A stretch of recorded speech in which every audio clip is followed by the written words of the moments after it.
gracias. Sé que han tenido un día largo, espero que estén ahí animados. Si alguien está por dormirse, le das un golpecito. Si es una chica que se duerme, el muchacho le tiene que dar un beso. No se va a dormir ninguna. Si el muchacho se duerme, la chica le tiene que dar un sopapo, no. Porque si no, los muchachos se van a hacer los dormidos. Pero es un tema muy importante. No tengo duda de que el Señor nos guía en ciertos puntos y este es un tema que no solo quiero compartir, tiene que ver con las ofrendas, con la iglesia, con los recursos, mientras que abrís en el libro de Hechos, tiene que ver también con un recorrido a lo largo de los años de experiencias que he tratado de filtrar por las Escrituras y ha sido un viaje, yo lo llamo así. Todo el tema personal, familiar y de iglesia sobre dinero, ofrendas, economía. Y créanme que mientras que comparta la Biblia en esta mañana, en esta tarde, el recorrido ha sido con lágrimas, con muchas cosas en el camino, tratando de entender y terminando de encontrar en la Biblia la dirección para aclarar la mente. Mi idea en esta tarde es, algunos dicen cuando a uno está mal se le escapó un caramelo, qué gente mala, de la caramelera, ¿no? Como dicen así. Bueno, yo quiero revolverte todos los caramelos hoy. Quiero agitar tu cabeza y que algo pase como fue conmigo hasta que se va sentando las ideas y vas perfilando lo que Dios quiere, a veces con el recorrido de la vida te vas dando cuenta de cosas que hiciste mal y bien y que el Señor fue bueno igual, tuvo gracia porque vio el corazón, pero hay cosas que uno hoy en día puede pararse y al enseñarlas, transmitirlas para que la próxima generación no cometa los mismos errores. Alguien me dijo una vez, un filósofo bíblico, predicador y misionero llamado Eduardo Bouldain, ¿lo conocen? Me dijo, yo guardo frases, dice, a lo largo de los años quiero saber la diferencia, cuál es la línea entre fe y estupidez, y tontería, vamos a decir, y yo tampoco. Así que vamos a tratar de que no te quede del lado nosotros hicimos la tontería, vas a hacer la parte de la fe, ¿está bien?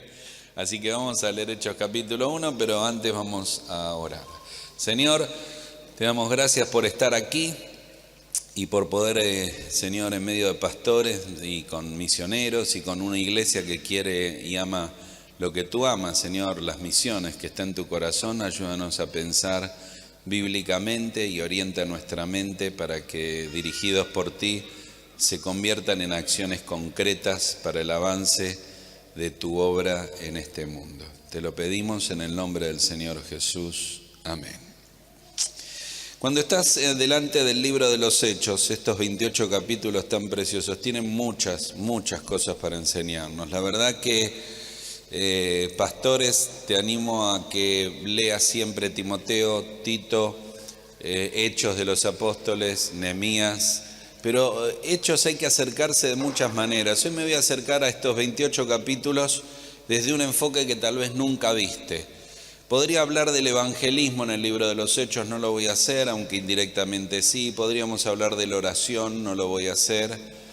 Podríamos hablar de la enseñanza de la palabra, no lo voy a hacer. Pero quiero que sigas conmigo un rastro muy interesante de todo lo que tiene que ver con recursos.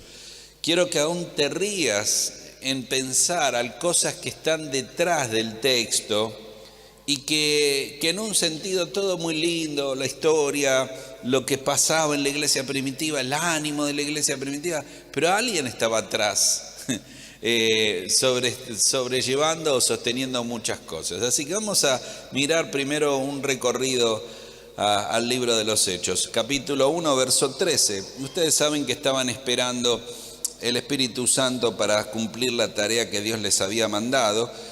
Y dice, y entrados subieron al aposento alto donde moraban Pedro y Jacobo, Juan, Andrés, Felipe, Tomás, Bartolomé, Mateo.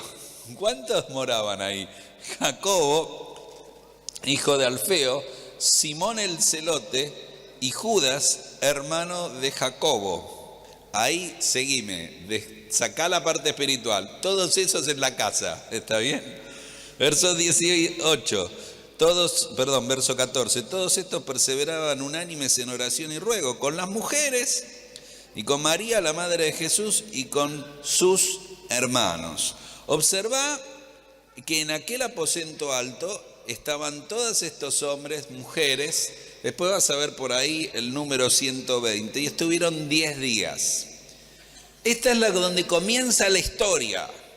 Todo lindo. ¿Quién le daba de comer? Porque Pedro, voy a llamarle con cariño Pedrito, comía, ¿sabes? Y Jacobito comía. Y María, que es una santa mujer de Dios, la mamá de Jesús, comía. Tal vez ya estaba un poquito entrada en año y le daba al diente un poquito más. ¿Está bien? Acá por eso quiero que te rías conmigo, porque hay una realidad. Unos leen que estaban orando, pero comían. Ni siquiera dice que hacían ayuno. Y cuando en el verso 13 los va metiendo, y estaban, viste, como, toma, Bartol, ¿cuántos entran en la casa? Mamá, vine con unos amigos, 3, 8, 10. Entonces comienza a haber una historia, porque gente en una casa es dinero. Mejor dicho, comida es dinero. Y desde ahí vas a ver el recorrido de 10 días, ¿viste? 10 días. Discúlpeme, me río porque estaban esperando que salgan. Por fin se fueron a predicar. Habrá dicho el que estaba a cargo de la casa, por fin se fueron. No salían más a la obra, 10 días esperando, ¿viste? Cuando llegas al capítulo 2, verso 44, tenés que meterte en la piel de lo que estaba pasando. Y todos los que habían creído estaban juntos. Y tenían en común todas las cosas y vendían sus propiedades, sus bienes, los repartían según la necesidad de cada uno y perseveraban unánimes cada uno en el templo, alababan a Dios, el Señor añadía cada día a los que habían de ser salvos. Este no era un comunismo, ¿está bien? Era una etapa floreciente de una iglesia que nace con hombres y mujeres redimidos que tienen tanto amor y pasión y empiezan a compartir. Tal vez la observación que tenés que darles es que ellos valoraron lo espiritual hasta tal punto que en su corazón ubicaron lo material en el lugar correcto. Después hubo problemas en lo material, ahora los vamos a ver, pero entonces compartían con el que no tenían. Era una comunidad de fe, no un comunismo, y era comunión de la más pura, de la más limpia, de la más real, de tal manera que comenzaron a compartir unos con otros. Y vendían, y vos vas a ver toda una serie de movimientos de recursos. Si algo vas a aprender, o deberías aprender, es que dinero es algo muy espiritual.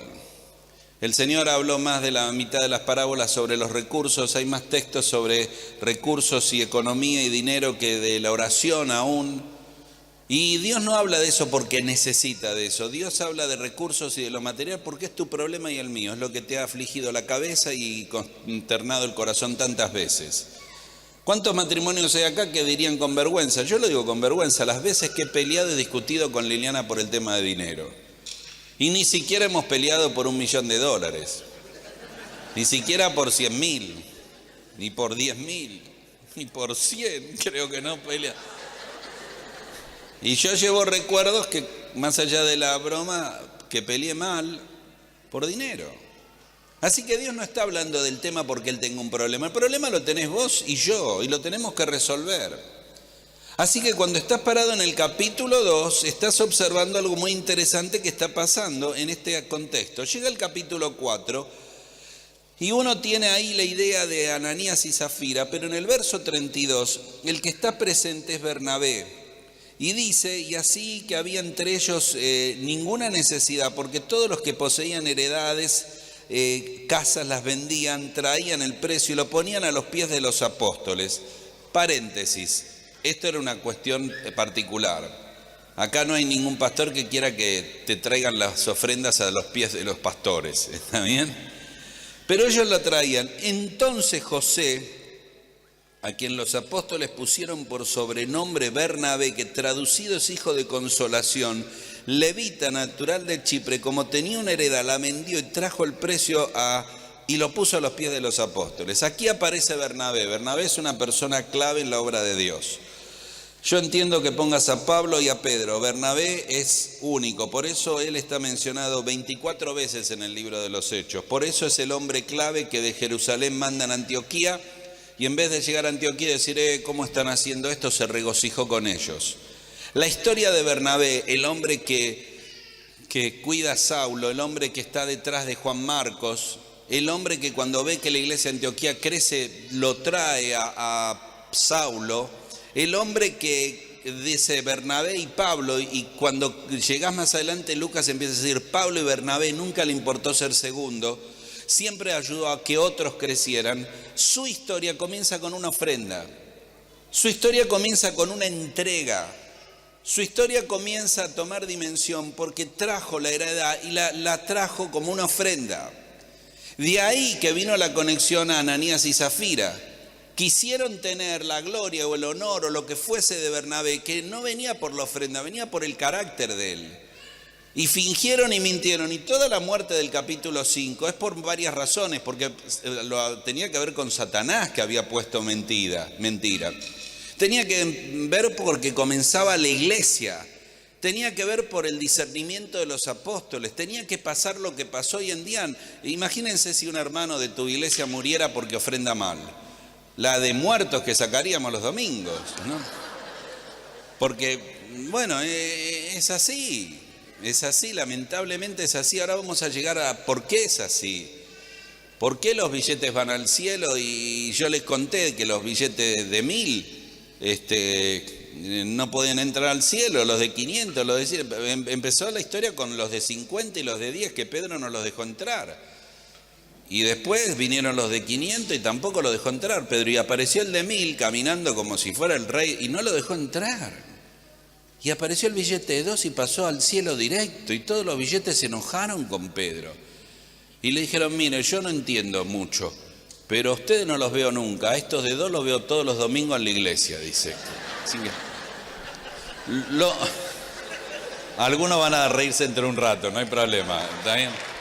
Ahora, este es lo del capítulo 5, que no es mi tema, es muy importante porque la muerte tiene que ver con esto. Pero volvé a Bernabé. La autoridad pasa en esta entrega, porque si algo quiero decirte, te tengo una mala noticia para vos como pastor o como líder, que la ofrenda comienza por los líderes. Los líderes son los primeros que dan. David fue el primero que dio, los sacerdotes, y cada uno tiene una entrega primaria. Los sacerdotes es otra historia, los levitas, todos tenían tierras y parte, y a ellos no tenían herencia, porque su herencia era Dios. Y yo quiero decirte desde un lado humano, un levita decía, ¿y mi casita? Tu herencia es el Señor. Pero mi pastito, mi barbolito, tu herencia es el Señor. Había algo, no sé si entendés, donde Dios estaba demarcando una relación. Por eso vos, algo que voy a repetir, tenés que diferenciar quién sos vos como un pastor llamado por Dios a un tipo de vida y lo que es la iglesia llamada a otro tipo de vida. Y la tuya no es mejor que la de ellos. Tienen contextos distintos de este aspecto de trabajar por un sueldo. Vos estás sirviendo al Señor, recibís la ofrenda, es otra cosa. Lo cierto es que Bernabé comienza este recorrido. Entonces llegás al capítulo 5, bueno, Ananías y Zafira mueren. Y cuando llegás al capítulo 6, había un problema en el verso 1 entre las mujeres. Dice, en aquellos días el número de los discípulos creyó. Hubo murmuración de que las viudas de aquello eran descuidadas en la distribución diaria. A ver, te lo voy a decir en el buen criollo. Tenían problemas con la comida. Este capítulo 6 muestra el lado más oscuro y bajo de nuestra vida. La iglesia que crecía, que adoraba y que era increíble, se peleaban por la comida. Corintios dice Pablo que se adelantaban por la comida. No hemos cambiado mucho. Nosotros hemos vivido lo mismo. Cuando vos te sentás a la mesa familiar o una mesa grupal de 10 o 15 y están las milanesas, hay dos cosas que hacemos desde la hipocresía, ¿viste? Bueno, ¿qué voy a decir de las milanesas? Las milanesas hoy en día no son lo de antes, discúlpeme que sea viejo. Ahora son finitas, son como delgaditas, son todo light.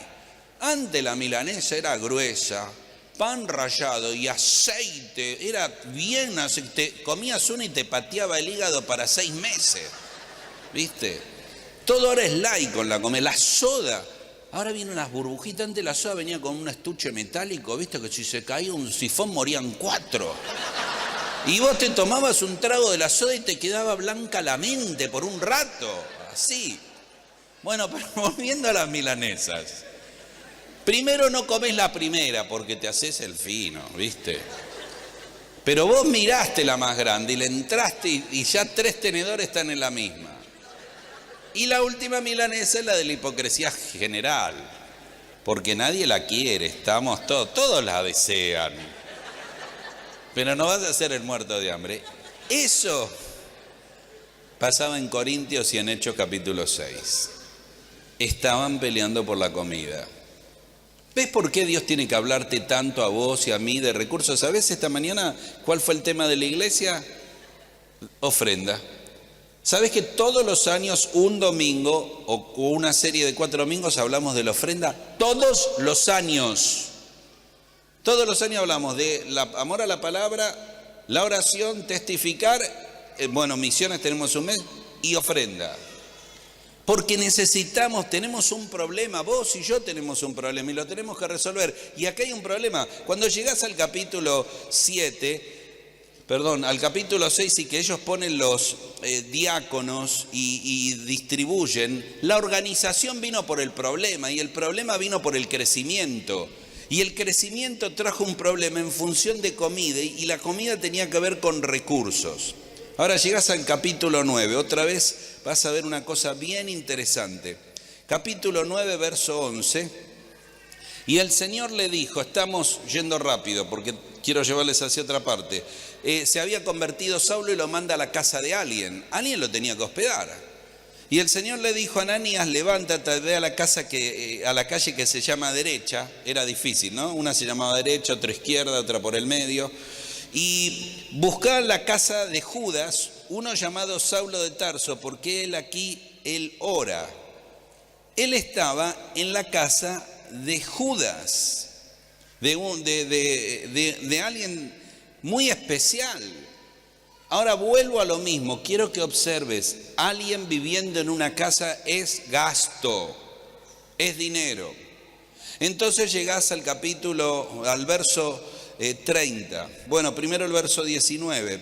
Y habiendo tomado alimento, recobró fuerzas y estuvo Saulo por algunos días con los discípulos que estaban en Damasco. Comió en la casa de Judas. En el verso 30 otra vez tenés que parar bien los ojos y observar. Cuando supieron esto, los hermanos lo llevaron hasta Cesarea y le enviaron a Tarso. No hay diferencia entre esa época y esta. Ir y enviarlo a Cesarea, a Tarso, sale algo. ¿Sabes qué sale? Dinero. No tenían avión, no tenían autobús. Pero el viaje, el traslado, el barco, el camello, el caballo, el mesón. Si uno no empieza a desarmar el libro de Hechos y ver el lugar de los recursos, llegás al capítulo 9. Sabés que cuando Saulo se convierte, es enviado allá, y luego está la historia de Pedro y cómo resucita a Dorcas. Todos estaban felices. Estoy apurado, así que creo que conocés la historia. Pedro se iba a quedar unos días ahí, pero no se quedó en lo de Dorcas. ¿Observaste? Y él dándole la mano, verso 41, la levantó, entonces llamando a los santos y a las viudas le presentó viva, y fue notorio en todo Jope y muchos creyeron en el Señor. Pero no se quedó en Jope lo de Dorcas. No sé, no tenía lugar. Seguí leyendo. Y aconteció que se quedó muchos días en la casa de un cierto Simón curtidor. Muchos días. ¿Sabés que un curtidor era alguien despreciable para los judíos? Así que Pedro estaba creciendo porque iba a pasar una experiencia única en este momento de su vida cuando enfrentara en un momento más a Cornelio. Así que él llega y se instala en la casa de este hombre, el curtidor. No se quedó en lo de Dorcas. Tener a Pedro es un privilegio, pero come. Alguien me dijo, hermano, yo amo hospedarlo. Sí, seguramente, porque la Biblia dice que sin saberlo hospedaron ángeles. Sí, hermano, usted por lo que come ángel no es, no levantaría vuelo. Así que no, es un privilegio. Cuando vos ves capítulo 10 y que él estaba en la terraza, y el Señor le dio toda la parte tan maravillosa, pero observa esto, cuando llegás ahí a la parte que dice,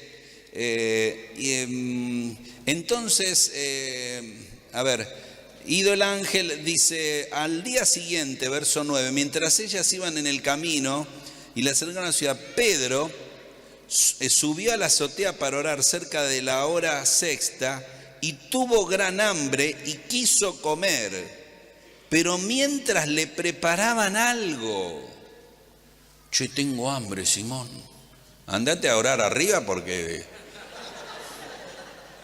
tengo hambre. Este Pedro predica lindo, se come todo. Vos observaste mientras le preparaban algo. Y este curtidor trabajaba y leíste el verso muchos días. Entonces sabés la historia, ¿no? Cornelio, Dios le habla, tenés que saberla, manda a sus emisarios y observa. Entonces Pedro descendió, verso 21, donde estaban los hombres que fueron enviados por Cornelio. Había enviado, creo, 3 hombres, ¿no? Que fueron enviados por Cornelio. Aquí yo soy el que ustedes buscan. ¿Cuál es la causa por qué le han venido? Ellos dijeron, Cornelio, el centurión, varón justo de Dios y que tiene buen testimonio en toda la nación, ha recibido instrucciones de un santo ángel. Entonces, verso 23, haciéndolos entrar, los hospedó. ¿Dónde? ¿En dónde Pedro hospedó a los 3 sirvientes de Cornelio? ¿En la casa de quién? De Simón el curtidor.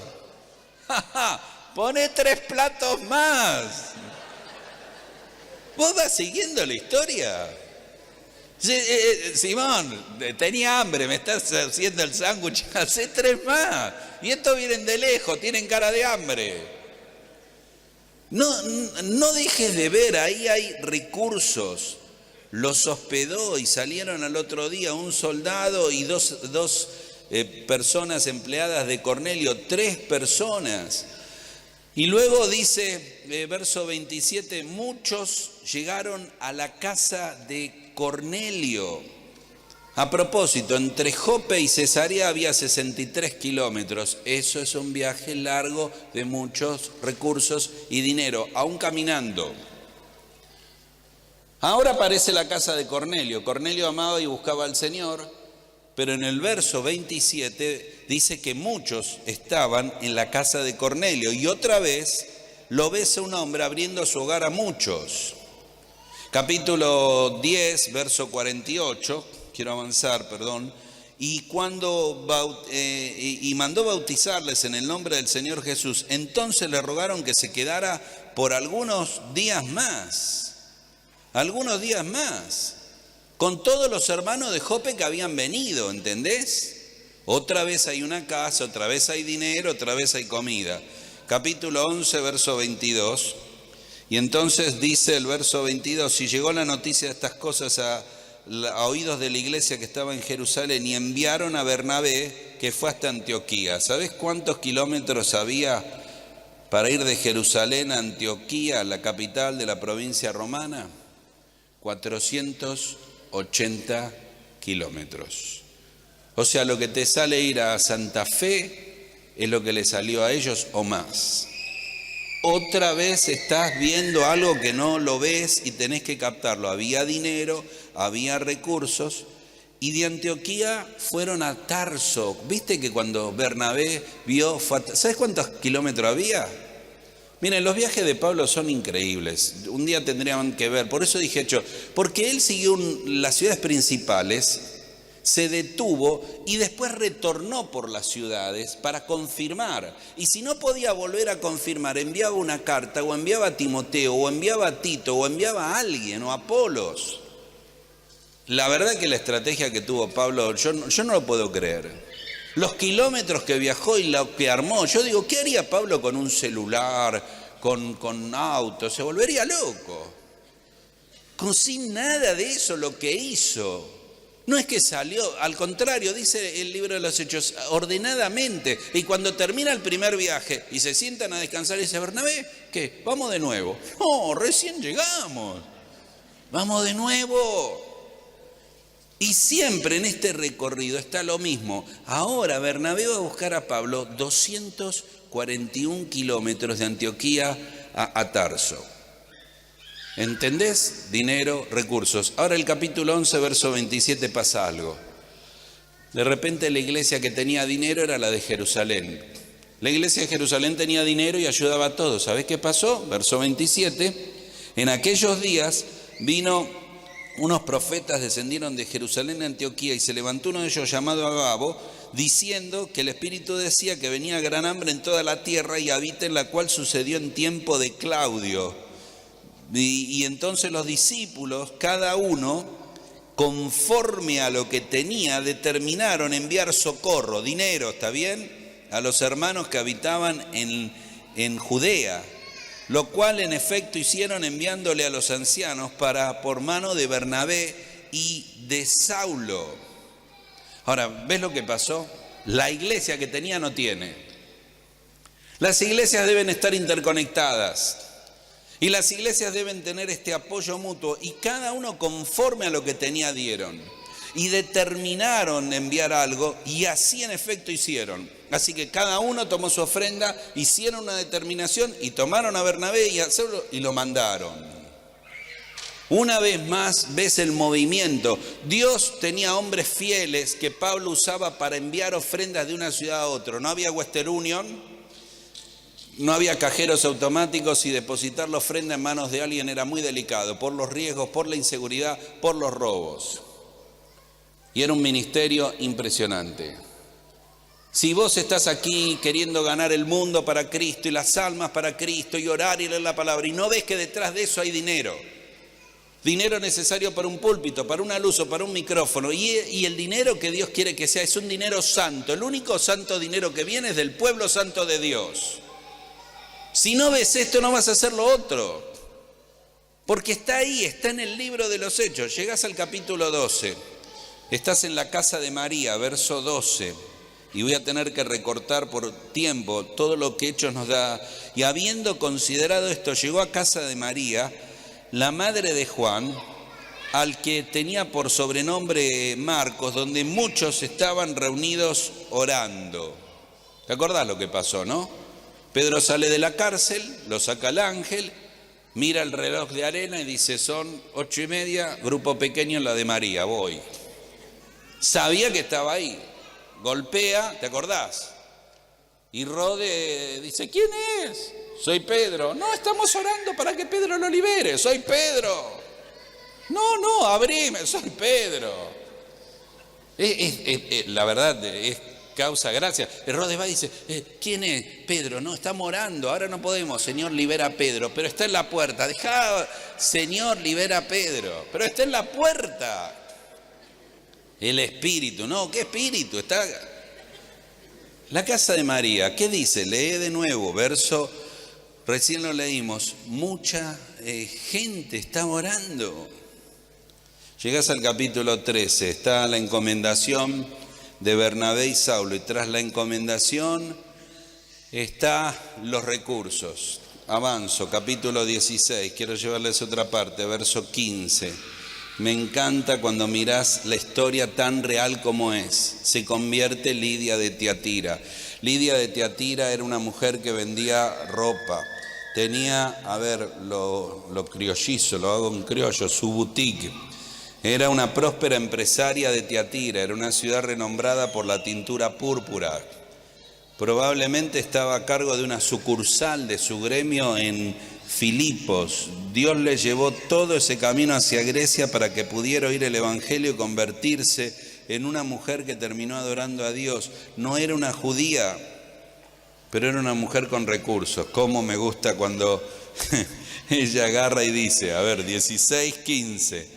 Y cuando fue bautizada y su familia nos rogó diciendo, si han juzgado que yo sea fiel al Señor, entren en mi casa y posen. Y nos obligó a quedarnos. ¡Ah, qué brava que es! ¡Ah, Pablo, te quedás en casa!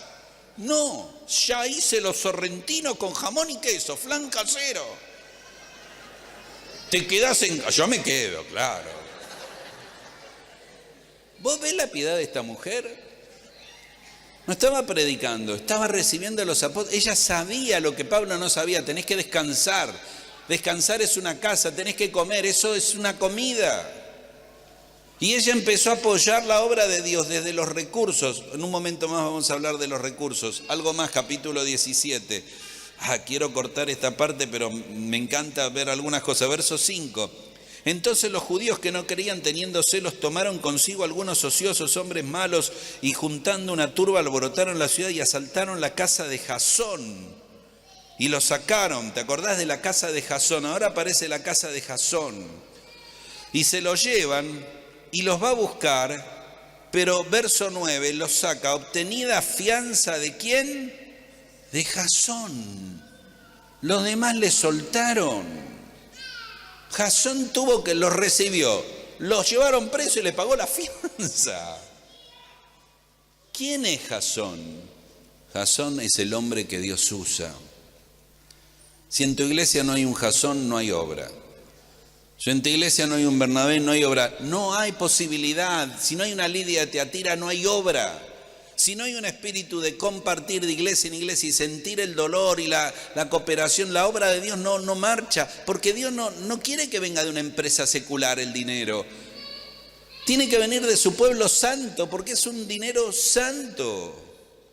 Y es notable cómo está ahí los pasajes y no lo ve. Y le obligaron a dejar un depósito, no sé si quería o no, pero Jasón sacó el dinero. Yo no creo que Jasón le sobrara el dinero. Si vos estás pensando, le sobraba el dinero, o Simón el curtiembre le sobraba el dinero, no.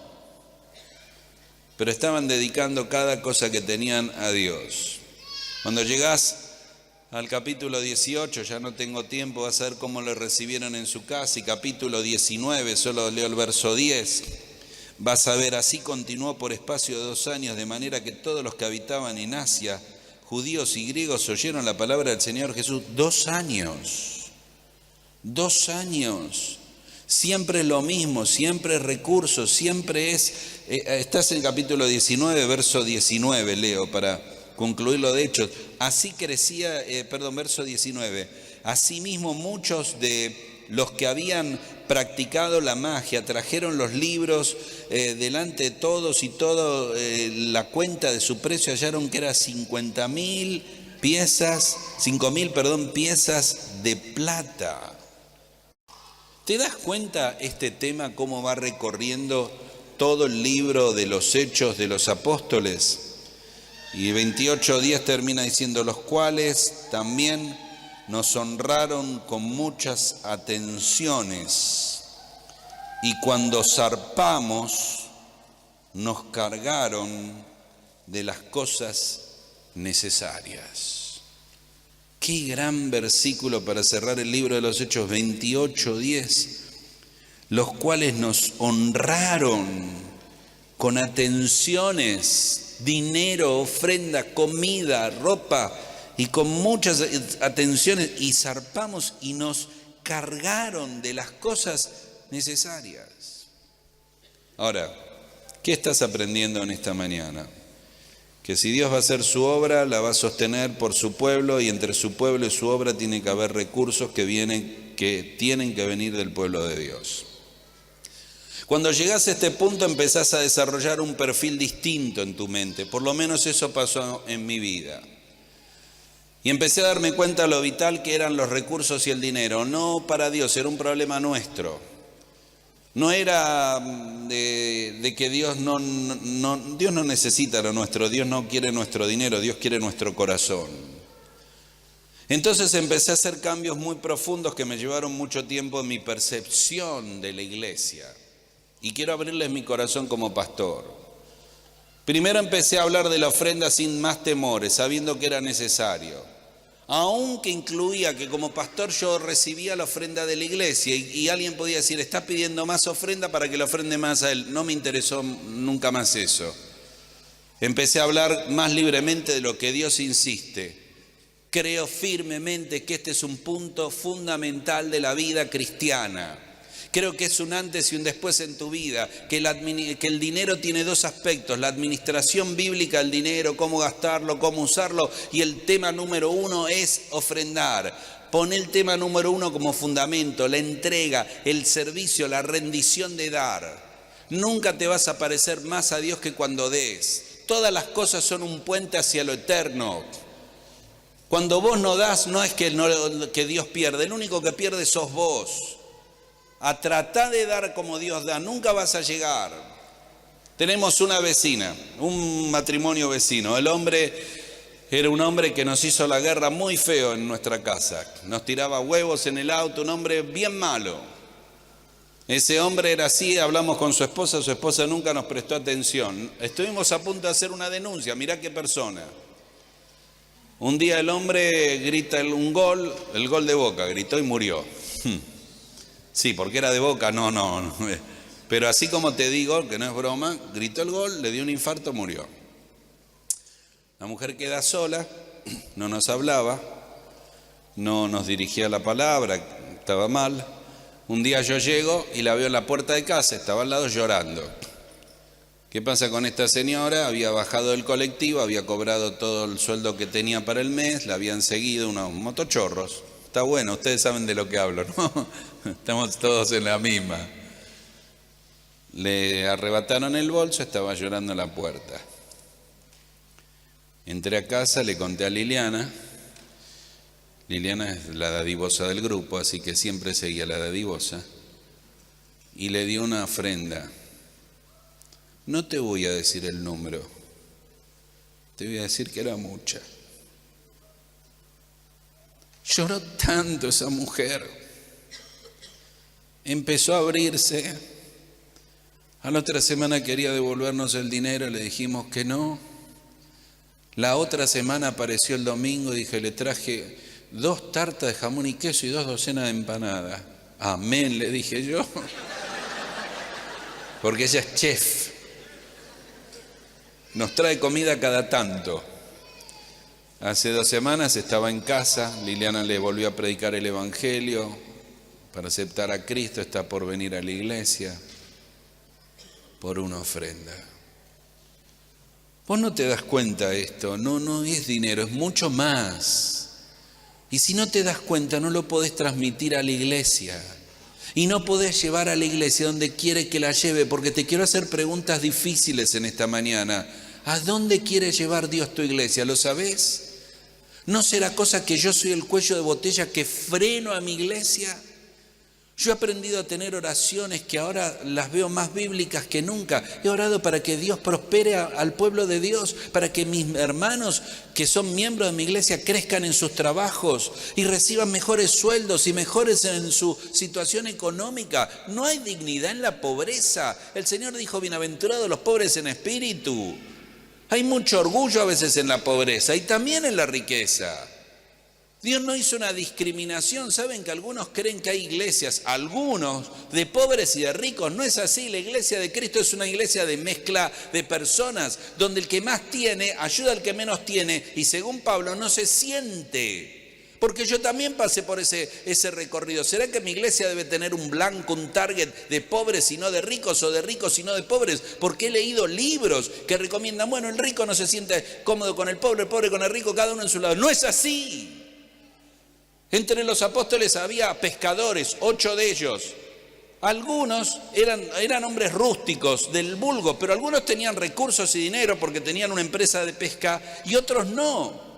Pero también estaba Lucas, que era un doctor, y estaba Pablo, que era una eminencia en sus idiomas, en sus carreras universitarias, en todo lo demás. La obra de Dios no está diseccionada por escalafones sociales.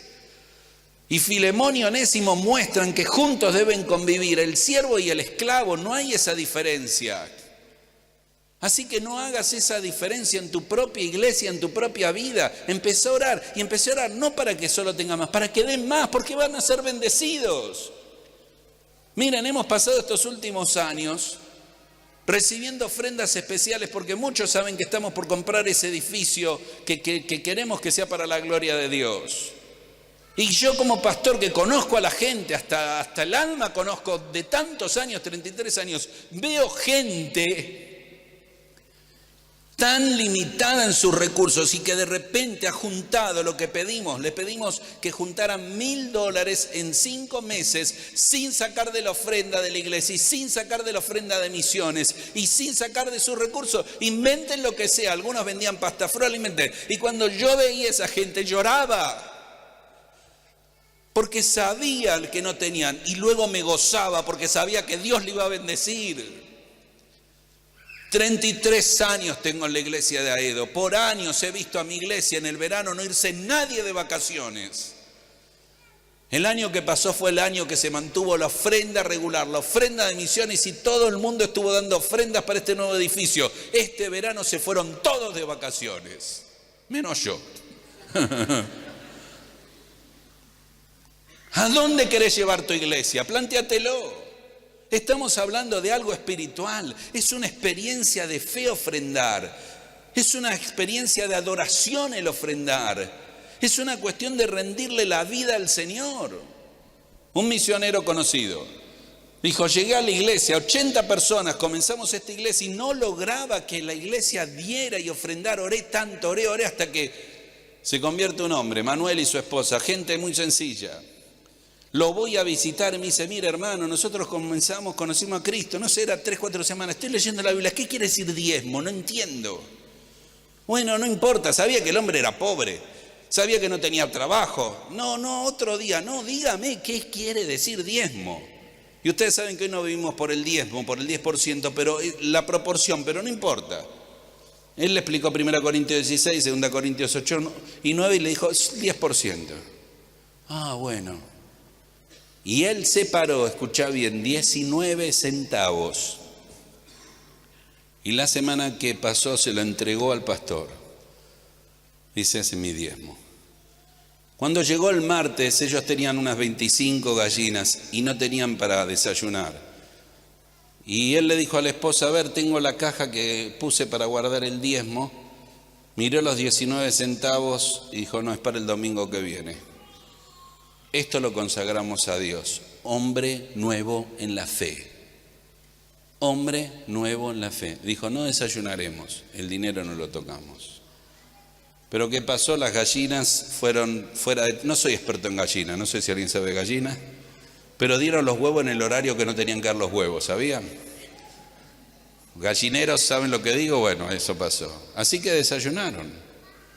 Y cuando cae la tarde pasó un carro que necesitaban fertilizante, así que la tierra y el estiércol que dejan las gallinas le venía bien al del hombre del carro, le llevó todo el carro, le compró todo eso y le dio un montón de dinero, un buen dinero. Comieron, le sobró dinero, la mujer dijo no tengo zapatos, se tomó un autobús, viajó 10 kilómetros a una ciudad para comprarse un par de zapatos, baja y encuentra a su sobrino de hacía 5 años que no lo veía, empiezan a charlar y dice, ¿qué haces acá? No, yo tengo mi fábrica de zapatos acá.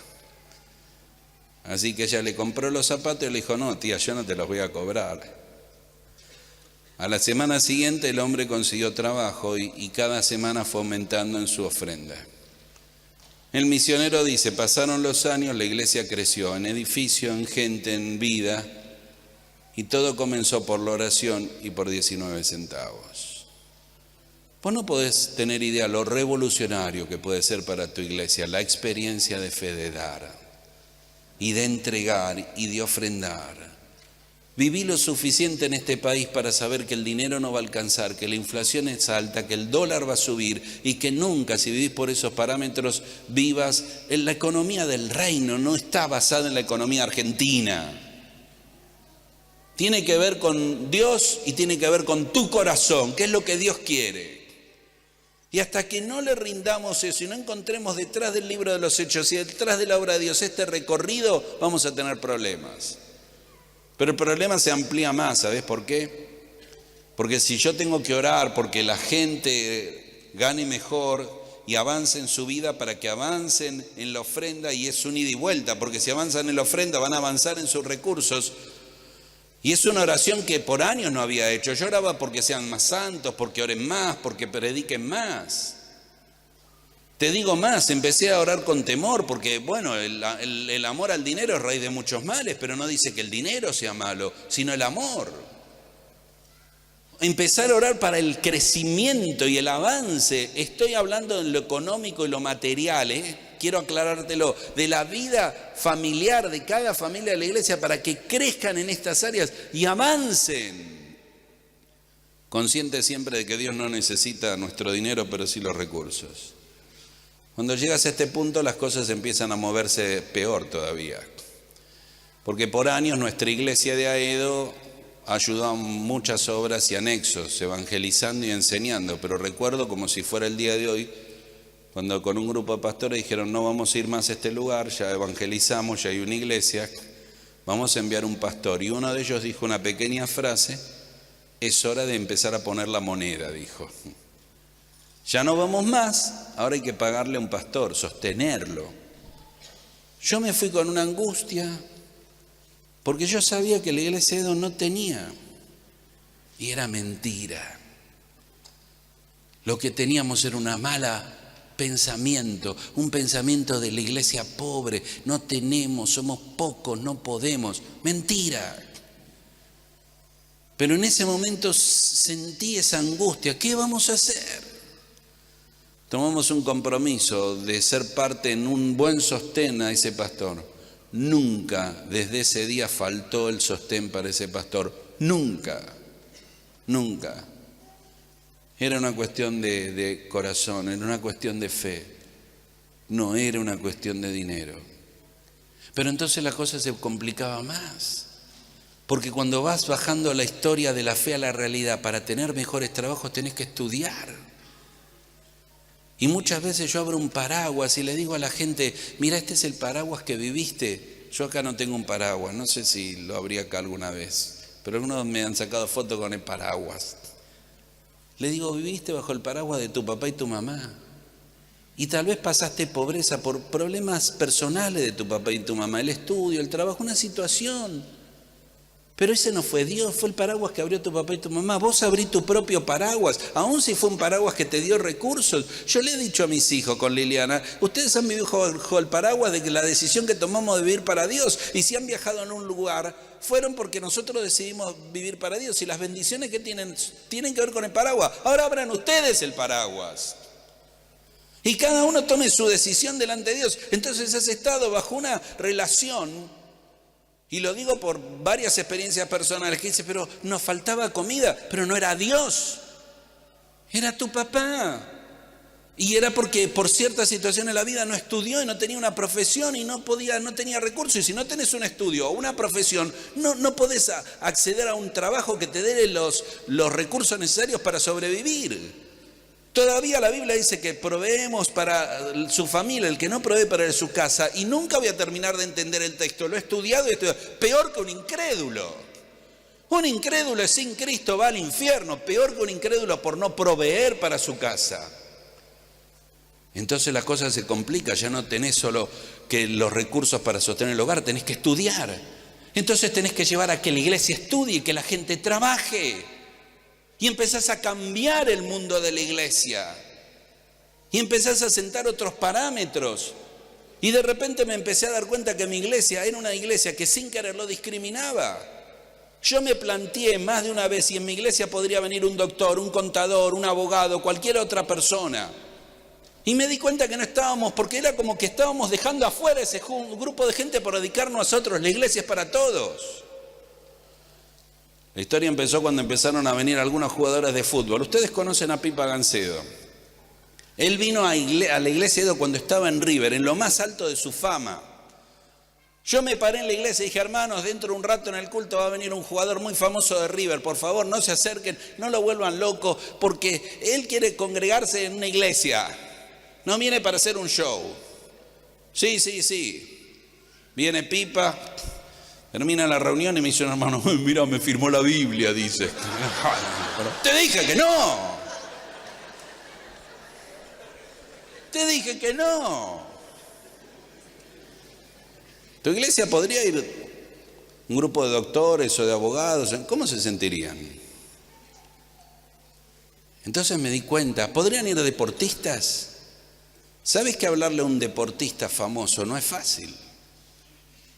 No es fácil, porque estás pensando en el deportista, en el autógrafo, en la foto. El tipo se va al infierno, ¿entendés? Necesita a Cristo, no hay diferencia en eso. Entonces la iglesia empezó a cambiar, porque me di cuenta que estábamos haciendo mal las cosas. Porque es una iglesia donde las personas están en más necesidad, mayor necesidad. Mira, hace una semana te cuento la misma historia. Hace una semana atrás viene un muchacho a la iglesia, que no importa quién, ama al Señor, ha estudiado la Biblia, se pone de novio con una chica, buena chica, quiere concretar ahora. Le digo, muchacho, te quiero decir algo. ¿Estudiaste? No. ¿Terminaste la secundaria? No. Termina la secundaria. No, quiero servir al Señor. Termina la secundaria. No, termina la secundaria. ¿Qué le vas a ver? ¿Te vas a poner de novio y casar con la chica? Es importante. Vos decís, ama al Señor, lo ama, desea hacer, lo sirve.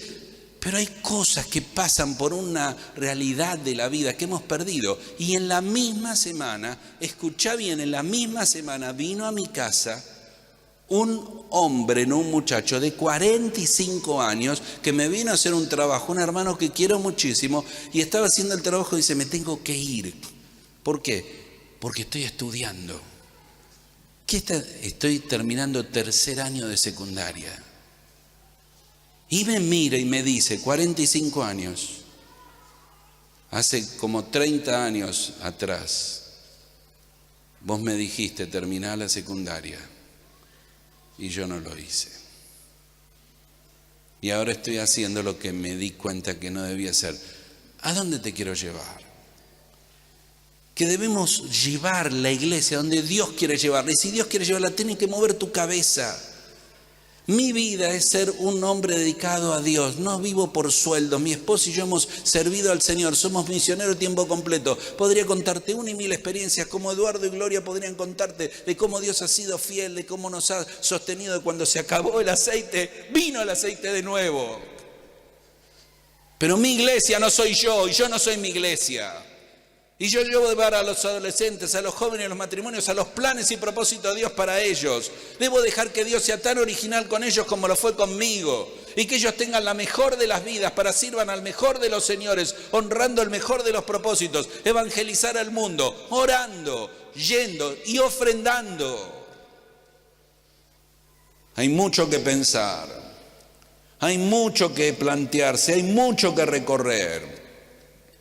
Pero te invito que en esta mañana, yo ya no tengo tiempo, me hubiera gustado mostrarte tres cosas. Un texto de Proverbios que dice que cierra sus ojos el que no da. Un texto de Proverbios que dice que cierra su oído el que no escucha el clamor del pobre. Y el texto de Primera Juan que dice cierra su corazón el que no ayuda al hermano que tiene necesidad. Muchos cierran sus ojos, sus oídos, porque tienen cerrado su corazón.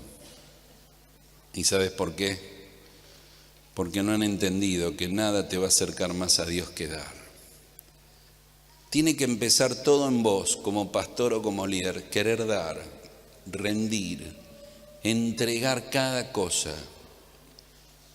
Yo he estado en tu lugar y he dicho, pero Señor, yo vivo por fe, pero Señor, yo no tengo. Señor, la iglesia no me ha dado lo que debería darme. ¿Qué tiene que ver eso? Los de Antioquía dieron de su profunda pobreza. Da. Y luego de dar, ¿sabes qué tenés que ver? Lleva a tu iglesia a dar. Move que tu iglesia se revolucione con la ofrenda. Vas a ser una bendición, porque cada persona que va a pasarte como yo, que mientras que derramo una lágrima porque veo que que no tiene ofrendado, agradezco a Dios porque sé que Dios no es deudor de nadie, que Dios va a bendecir, que Dios va a enriquecer a esa persona. No tengas temor, el dar de ellos va a ser lo mejor que puedes hacer por ellos y llevarles a una vida superior para que den más, para que vivan más. Porque todavía no tiene que ver con la cantidad de dinero, porque todavía los de Antioquía dieron de su profunda pobreza, porque todavía tiene que ver con el corazón. Y yo quisiera tener el corazón de Dios. Y si hay algo que ha latido en el corazón de Dios, es que ha dado. Dio a su Hijo. Estoy intentando dar, pero siempre Dios me gana.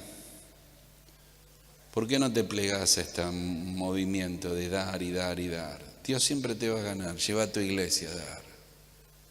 Déjenme decirle para terminar una pregunta rara. Se la hago, muy rara. ¿Cuántos de ustedes se lavaron los dientes esta mañana? Uy, qué poco levantan la mano. ¿Son todos unos sucios? Gracias. En el año 1806, un muchacho de 16 años salió de su casa, su padre creyente era muy pobre y le dijo: hijo, no te puedo ni dar de comer. Y salió a buscar la vida.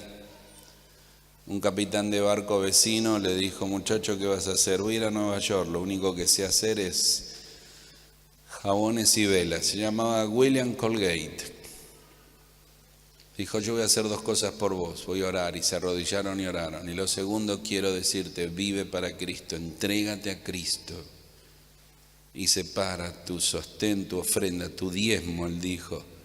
Y leyó Génesis 28, la oración de Jacob: Dios, bendíceme en este viaje que voy a emprender y yo diezmaré para ti.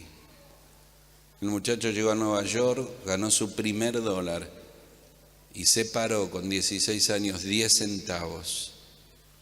Y dijo el muchacho que se comprometió a la causa de Cristo: de aquí en más mi diezmo va a ser sagrado para Dios. Avanzó en la empresa y avanzó su ofrenda. Jamás dejó de diezmar hasta que llegó a lo más alto en la fábrica de jabones y el dueño le ofreció ser socio. Se hicieron socios y murió el socio. Se quedó a cargo. Empezó a ofrendar el 10%, el 20%, el 50% y se convirtió en el hombre más rico del mundo.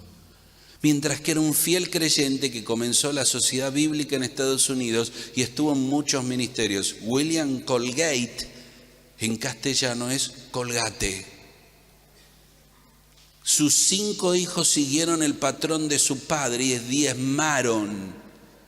Y hoy Colgate está en 222 países, mueve más de $20.000 millones casi semanalmente, por un muchacho de 16 años que encontró el secreto de poner primero al Señor, de dar al Señor y de ofrendar al Señor.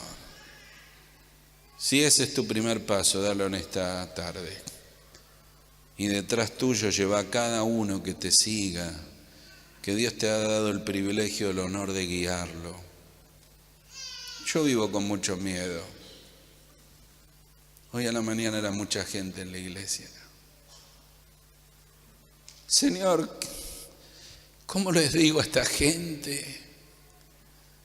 Deben seguirte a ti, me estás poniendo en un liderazgo. Ayúdame a llevarlos hacia ti. En vidas santas, rendidas, consagradas, que amen tu palabra, que oren, que evangelicen al mundo y que den, y que den, y que den, porque este es el corazón de Dios. Inclinamos la cabeza para orar en esta mañana, en esta tarde. Tal vez lo mejor que puedes hacer al orar en esta tarde es decir: perdóname, Señor. Perdona mi mezquindad, perdóname no haber resuelto mis problemas económicos, perdóname por haber descuidado lo primero y más importante, la ofrenda, el dar.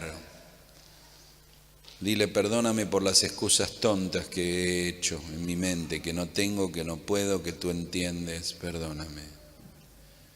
Dile: perdóname, Señor, por dudar de ti cuando la economía está mal, perdóname por las peleas familiares, por lo del dinero, perdóname, Señor, por mis envidias, por mirar a la gente diferente, perdóname por no ser un modelo y un ejemplo para las personas a las cuales estoy liderando en esta área. Perdóname por cerrar mis ojos, cerrar mis oídos y cerrar mi corazón. Dile, Señor, abre mis ojos. El ojo misericordioso será bendito porque dio su pan al indigente. Abre mis ojos, Señor. Abre mi oído, Señor, al clamor. Abre mi corazón.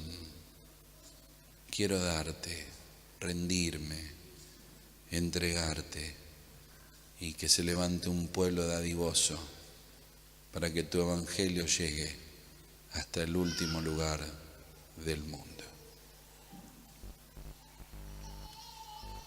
Querido Señor,